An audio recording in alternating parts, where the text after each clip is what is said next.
Okay, so my name is Taylor Simone. I am one of the international network coordinators. My pronouns are she and her, and I am calling in from the indigenous land of the Kickapoo peoples. I'm joined today by my colleague, Victoria Barnett, who will be helping out in the chat and whatever you need, tech-wise and things like that. And I am also joined by Mike Harrington. Mike, would you like to introduce yourself really quickly? Hello, I'm Mike Harrington. I'm helping out with the discussion, and really interested to hear from our presenters and the rest of you all, because I hope we'll have more of a 360 conversation than just a straight Q&A. Okay, cool. Thank you, Mike. So we're just gonna jump straight into it. We're gonna start the session with 2 presentations that will run from 5 to 10 minutes each. So Rachael will be presenting first, and I'm just gonna stop sharing my screen and go ahead and read the bio. Rachael, if you wanna share your screen, you can. So Rachael Dietkus is an experienced senior level licensed clinical social worker and trauma professional, systems thinker, design researcher, and strategist. Much of her current work draws from 20 plus years of experience as a leader across serious and complex cause-driven health and human rights issues, local to federal level housing advocacy, social work practice, and design education.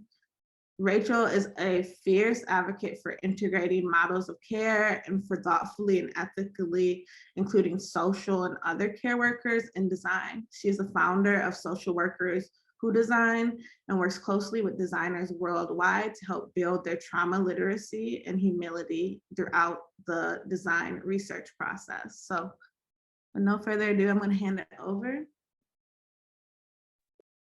Thank you for that, Taylor. Let's see. I just have a few slides because I feel like especially in it's almost, well, it's after 5 o'clock for me Central Time. I can sometimes get off track on my own stories, and so sometimes slides really help me stay within like boundaries of time and also a little bit focused.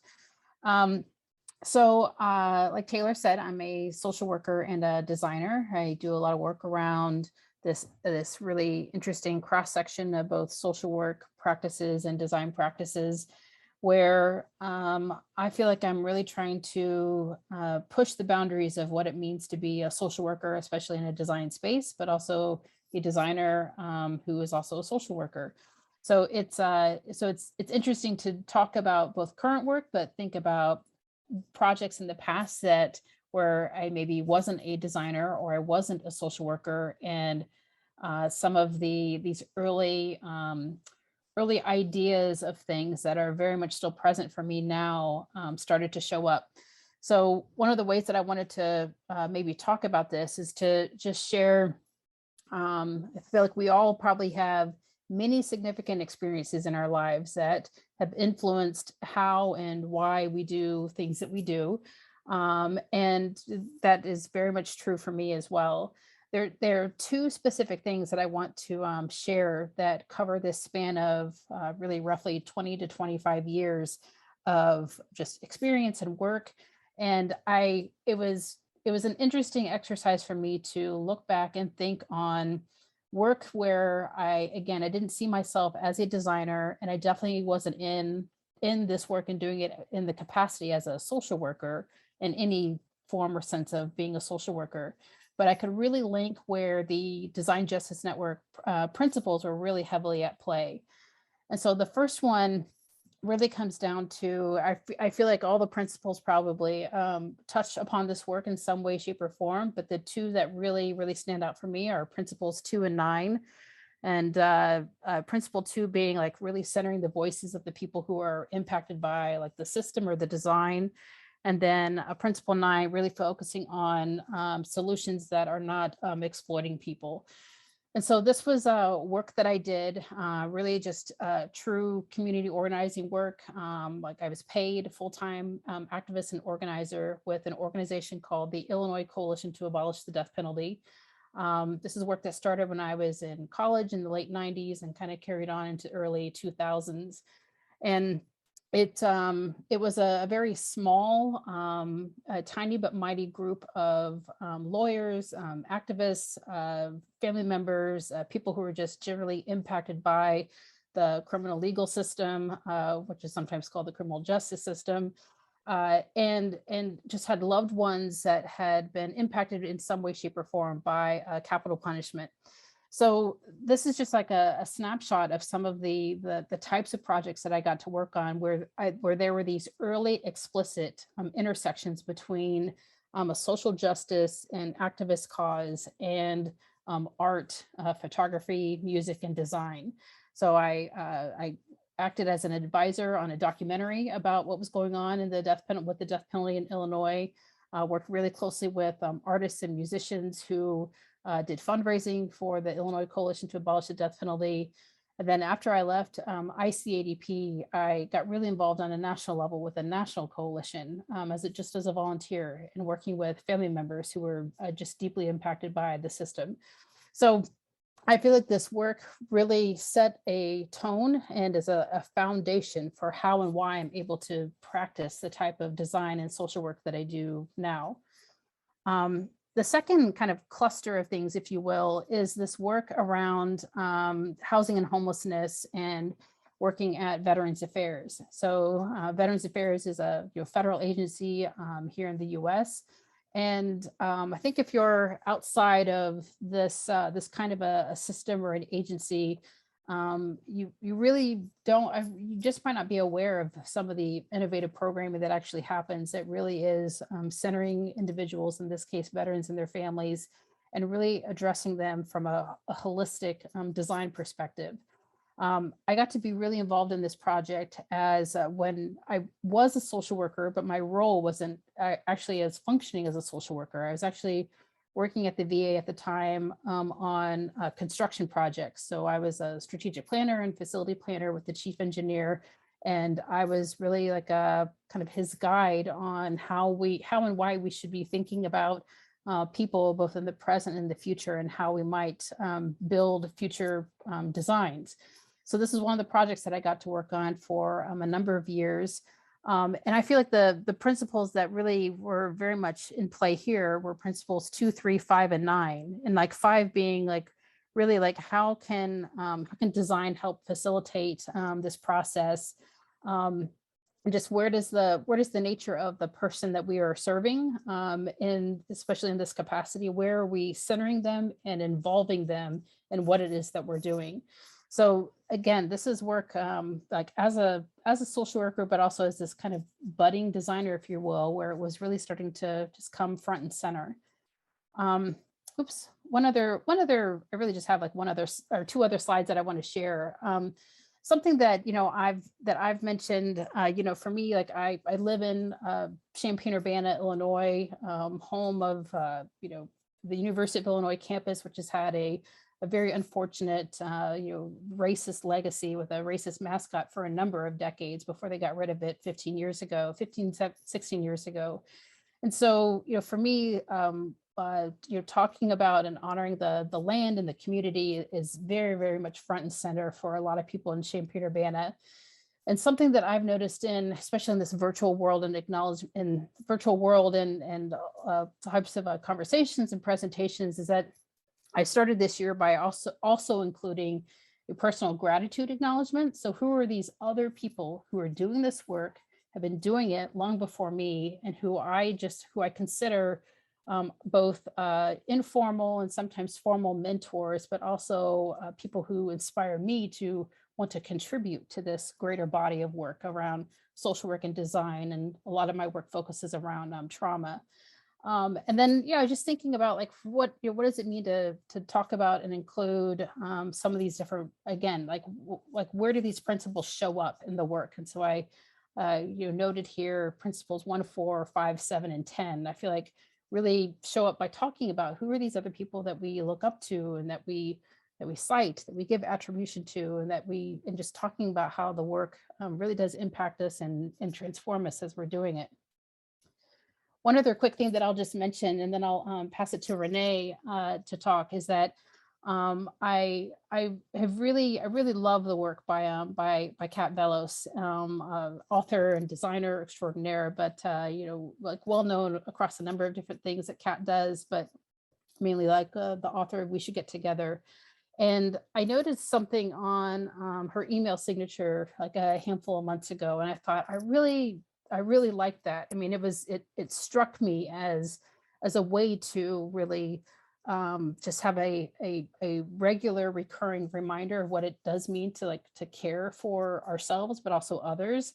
And so I was inspired by her new email signature, and I expanded upon it and just talked about some of these cycles of stress and pressure. What do I struggle with as a social worker and designer, and just being a human, and these cultures of productivity and producing and busyness and urgency. And I feel like I've gotten more acknowledgements of just gratitude for having something like this out there as a reminder of like, oh, like I don't have to get back to you. I don't have to get back to anyone, like, because this is not urgent work. It's important work, but sometimes it isn't as urgent. And so I feel like this really taps into those principles like 1, 3, 7, and 9. 7 being like share knowledge. So like I have an attribution to Kat. I have her hyperlink so people can learn more about her, because this is an idea that I include in mine, but I was inspired by her.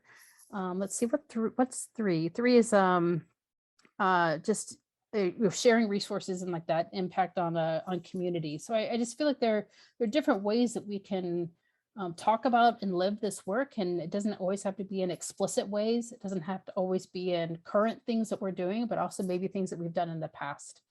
So I think those are really my last slides. And I'm more excited than anything to hear about Rene and your work, and then just be in conversation. Okay, amazing. Thank you, Rachel. I am going to quickly just introduce Rene Benavides. They are the founder of Vision to Action, VTA Collective, a designer with Design X Emergence, D4E, and an experienced leader, facilitator, and coach. Rene finds joy in coaching others and facilitating spaces where individuals and groups engage in radical forms of love, healing, and transformation.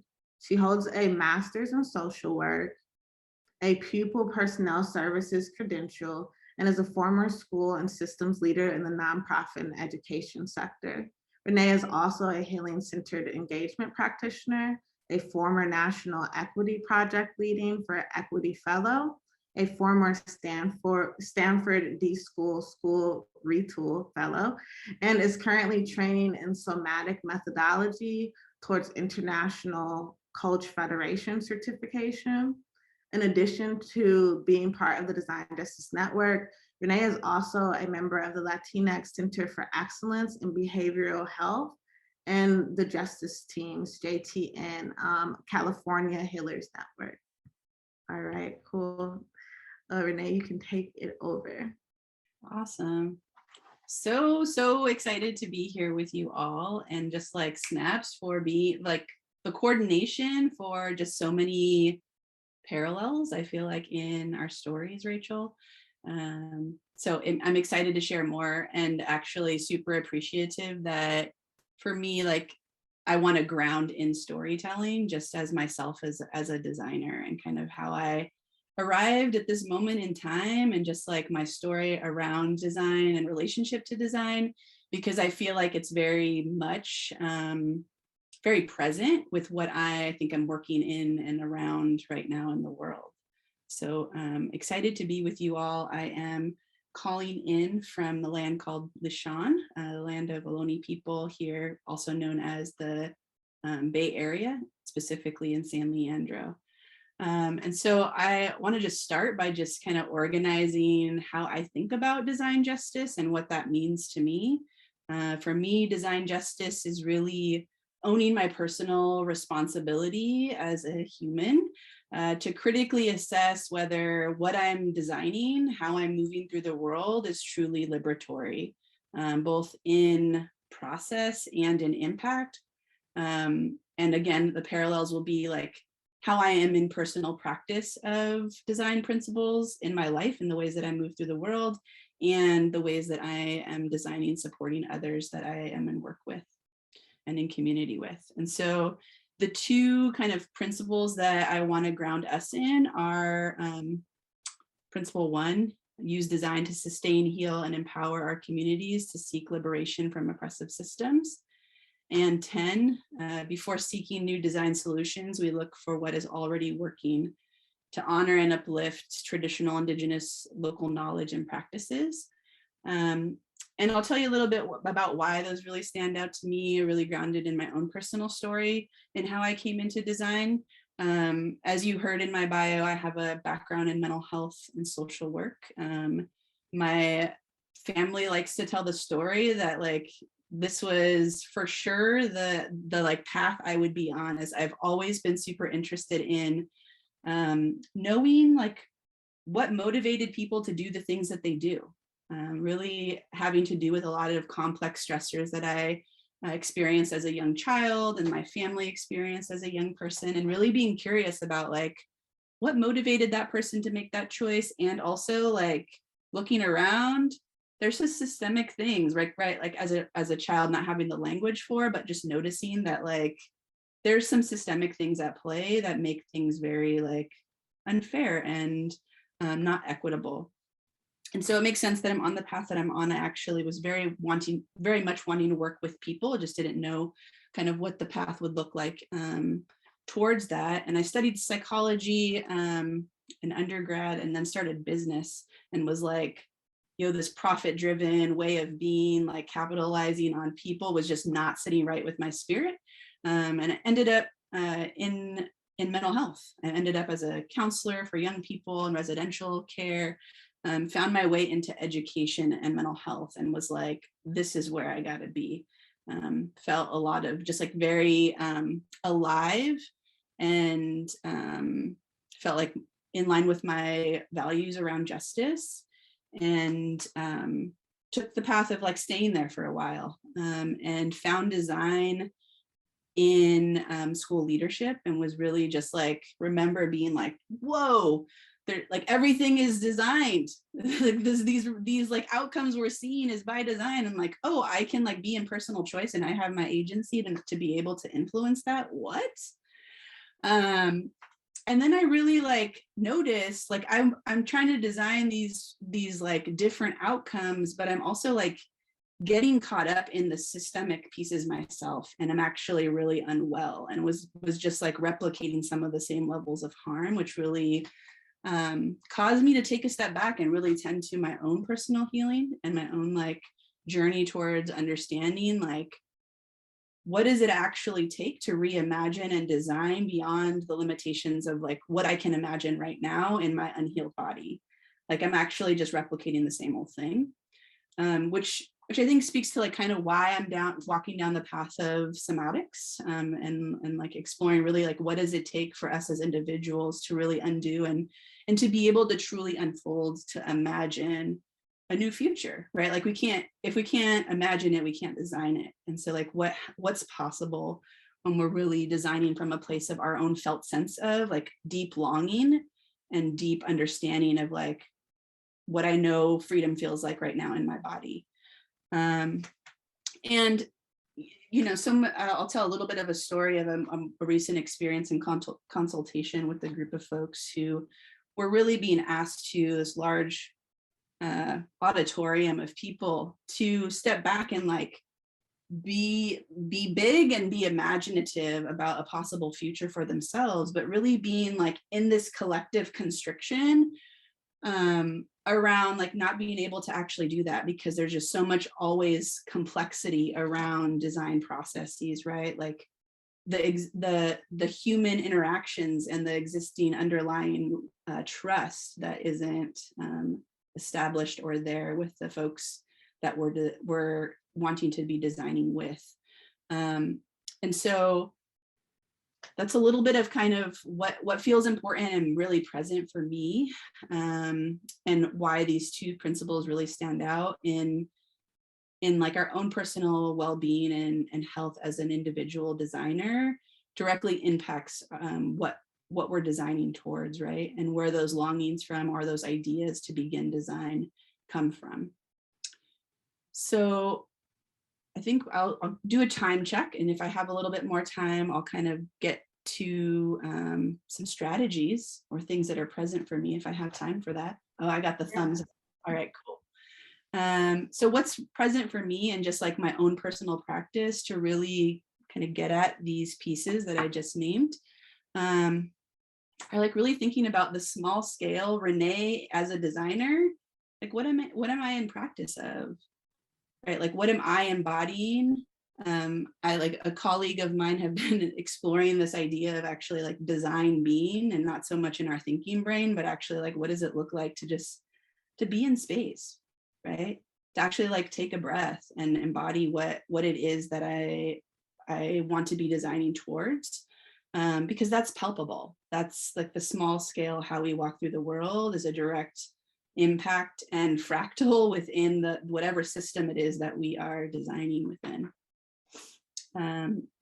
To like, as a designer and as a creator of my own path and work-life flow, how am I in practice of disrupting the hustle and the scarcity and all of these other things that I'm invited to embody as I'm trying to design my own life a little bit differently, right? To know that that's that I'm trying to do that for myself, but also others that I'm facilitating with. So really being in tune with what is what's present in the room that might not be like out there and being discussed, but actually trying to really honor being present with groups of folks that I'm designing with, and tending to like their experiences, not just the outcome that we're driving towards, but really like, how do we want to feel through this process? How do we want to be with each other? And let's actually spend some time really checking in on that. And I think this piece around sometimes my experience with design processes has been that, that somehow we will arrive, that the design stops, but it's actually like really being in relationship with change, because that's ongoing. And so challenging myself to be in different sort of relationship with change, and encouraging those that I am supporting through design with that as well, and leaving room for folks to really grapple with that, because that uncertainty can bring up quite a bit for folks. But really, there's a lot of really important steps that we might take if we stay in learning for a little bit longer, and that discomfort of exploring, of empathy, of imagining, to like really get at the solutions that support the folks closest to the work.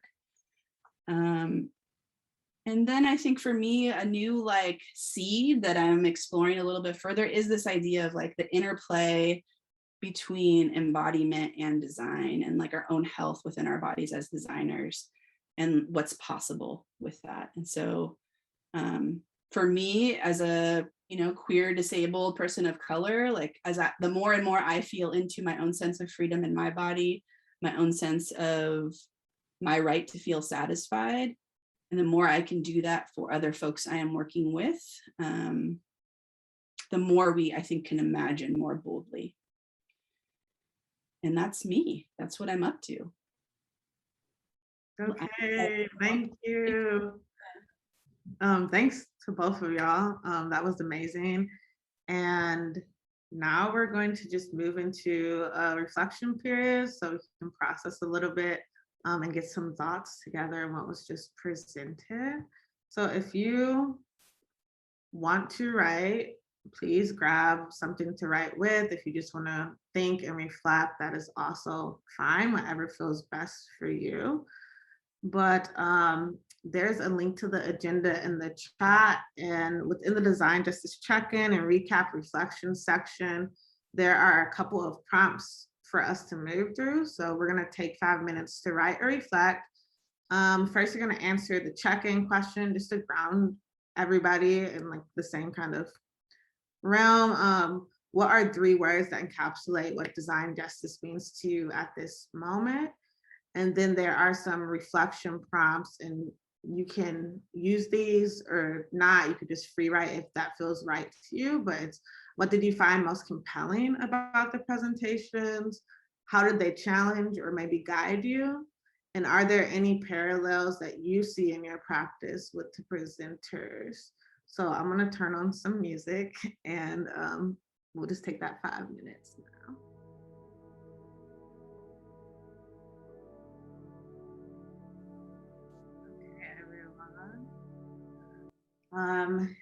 Yeah, I hope you found that moment of reflection, the process, just a really good place to start off before we get into discussion, before we actually break into the Q&As.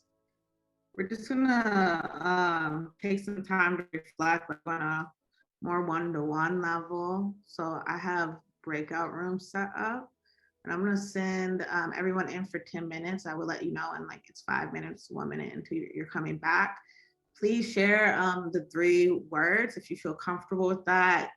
Go through the prompts. If you just feel like conversation is flowing, you don't have to necessarily stay on any prompt. But I am going to go ahead and move y'all now. Hello, hello, hello. I hope conversations went well in your breakout rooms. Mike is going to take this section over, but before we even jump into that, there is a field on the agenda where you can type in your questions. You can also type them into chat if that makes you feel more comfortable, but maybe we can just take a couple minutes to write down any questions or thoughts that may have come up. And I can keep an eye on that. I have it open, so I'll be able to see. So yeah, hopefully we get some questions. I hope this, I mean, it's probably, unfortunately, and for a good cause, go quickly, because I've just wanted to share that, like, I found out through the conversations I've had today, not only did I go to the same school as Rachael, but we all went to school in the Midwest, which is very interesting, and all studied the social science, like sociology. I have a psychology degree from the University of Illinois at Urbana-Champaign, very, very long name.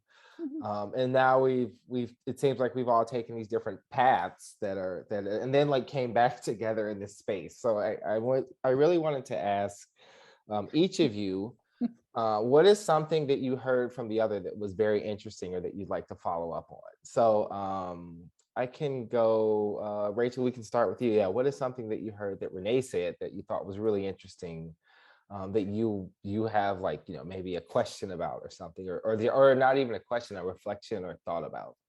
Oh, well, I took a lot of notes, Rene. I can't even say I took a bunch of notes. I took a lot of notes. I'll say there are 2 things. Just the use of the word noticing. I was just like, oh, that is something that I feel like I'm just always noticing things. And I think that it's definitely a sharp skill as a designer, but also as a social worker. But also, just as you were like talking and saying that and using that word, that just made me think about how I've that's really, a lot of that is rooted in my upbringing too, of just being 3rd born out of 4 kids, a Gen X kid growing up in the early 80s. You know, there's a lot that I've noticed, and building up on that noticing. But I think the other thing that really stood out for when Rene was talking was just like this, the health of designers. That's something that I have been curious about much more acutely over the past couple of years, just as doing some of the work that I do and the things that have come up and come out in conversation. A lot of this, just this growing self-awareness of what it means to be healthy while doing this work, and how do you take care of yourself while also taking care of others in community, and how does that influence and how does that foster how you do your work as well? So that really stood out for me.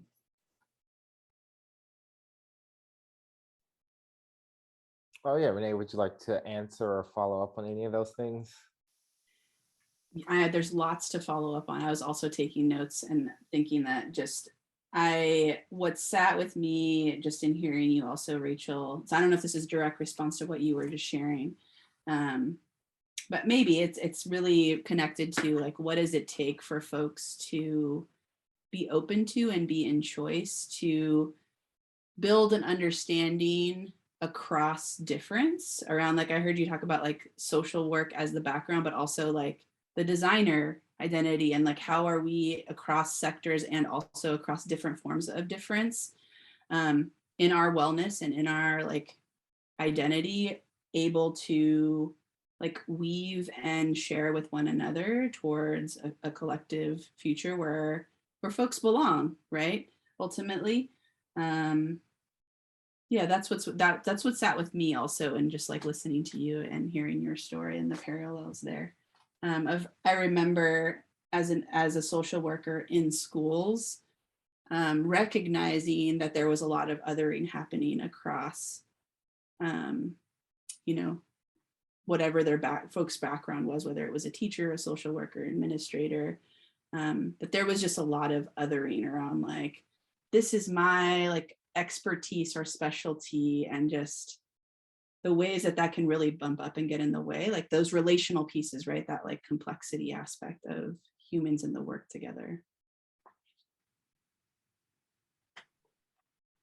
And yeah, Rachel, if you want to follow up on that, I would feel free to. And I also want to encourage everyone, I'm looking at the questions that you're putting in the agenda, but if you would like to follow up on any of these points, or if there's something that you would like to add or ask, please feel free to. You can use the hand raise button or just unmute yourself.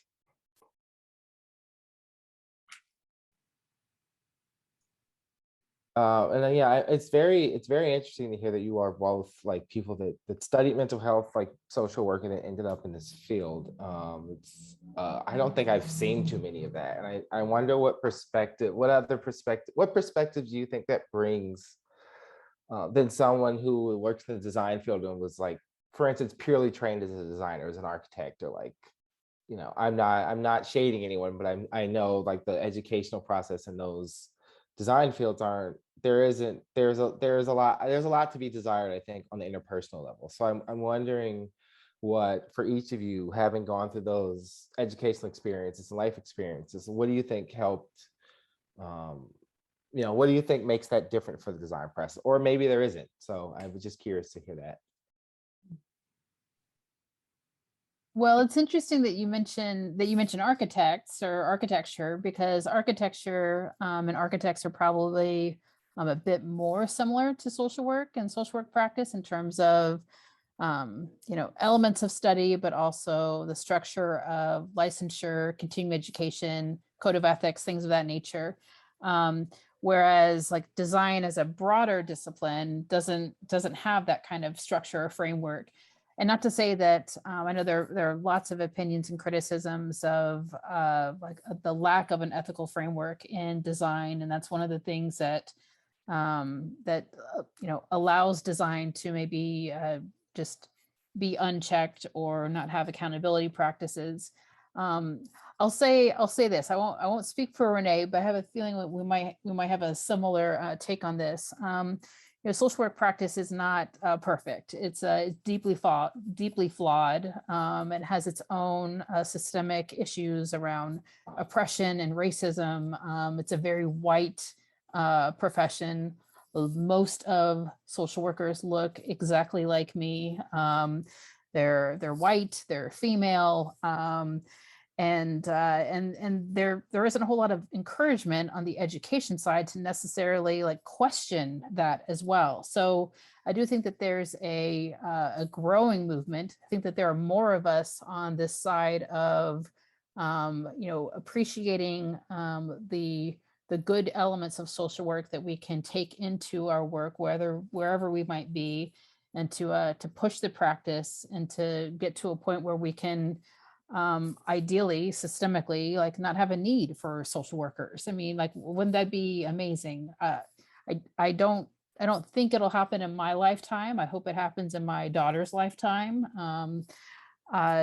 She's much younger than me, and that's a real possibility that that we won't need that. Yep. I mean, I think if social work didn't need to exist, right, as a practice, I think for me, I think about, when I told my story, social work, counseling, clinical mental health work really, in some ways focuses on the individual. Sometimes there's like these different layers of like a mesosystem, a macro system, like larger institutions and system thinking. I think what any industry can learn is from the learnings from work with individual people, right? The individual within the system. And like, I think for me in my own personal practice with that sort of approach, whether it be like being a clinician or a somatic coach, is really honoring, like kind of understanding the infrastructure of social work and mental health and the field in order to design differently, and also honoring what we know to be true, which is there were folks within communities who were offering care and coordinating care for one another outside of state involvement or outside of social workers. And so how do we also honor that and try and develop alternatives to what social work and mental health has become right now? Oh, wow. I have so many follow-ups for both of you all, but I do want to respect everyone's time. And I'll ask one of the questions that we got. And I'll combine two questions because I think they have a sort of a similar theme. But for each of you, and you can answer either question or you can mix them. But the first question is, what does self-care look like while designing and organizing? And I'm going to pair this with, have you felt any tension when taking time to yourself? Is there a sense of burnout? There is a sense of burnout because because it could be hard to pause. So I just wanted to hear, you can answer either one of those, or you can combine your answer if you want. So what is that? Not dealer. What's the opposite of a dealer? I guess like the gambler's choice, I guess. I don't know what the opposite of that is. Yeah. Self-care. And the second question is around, do I feel burnout or yes, all of that. I'm like, I want to snaps to those like series of questions, just because that was like so present in literally a conversation I had earlier today, which was like, why am I also in this like hustle mentality of having to do and like hold myself accountable to this systemic white supremacy way of being, of like, I need to urgently like work myself into this, burnt out person. How am I honoring and am I in practice of creating space for wellness for myself now, like in how I'm structuring my day? Yes, absolutely. That like vibe is present for me. And I feel like it's connected to this other question, which I really just want to get at, which is, how do I define liberatory, or is it something that I feel? Yes, it's something that I feel, and I am like feeling into more and more each day around like, what are these nuanced pieces of how I walk in the world, of feeling more open in my chest when I greet people, of being in choice and in line with my values, and what's important to me, and how I make choices in who I partner with and who I don't. What requests I make of other people, what boundaries I set for myself related to my own wellness and healing, in service of, collective liberation. If I can make the choices myself on the small scale, then I'm better set up to do that in community with other people. That's my response. Pass it to Rachael. So I just want to say, yes, and to all of that. I'd say one of the the ways of practicing self-care has been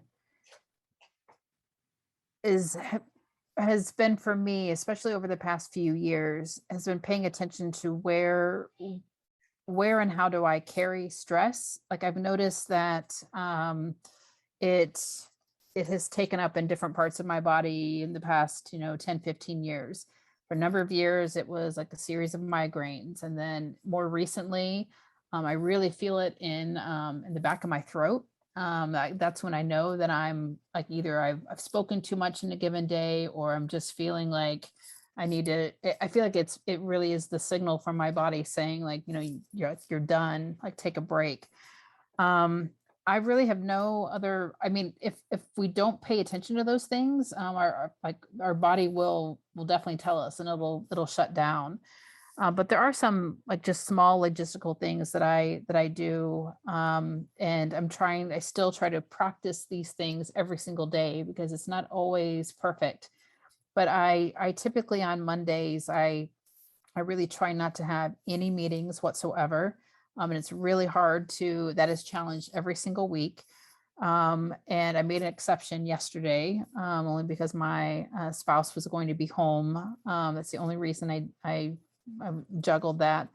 But that's one thing. I think really having some firm boundaries on just turning off and turning away from like technology as well. That's been a big one. And then just I really think about, and I study and I talk a lot about trauma in the context of design. And that is, I have moments of overwhelm with that, just like anyone else, with anything that you might be doing or might be doing too much of. So I really am selective with who I do work with, and also like who I spend time with and talking about some of this work as well. I really have to practice what I preach. Otherwise I'm just being disingenuous, and I'm not maintaining integrity, which is really, really important for me in order to also ensure just staying healthy as well.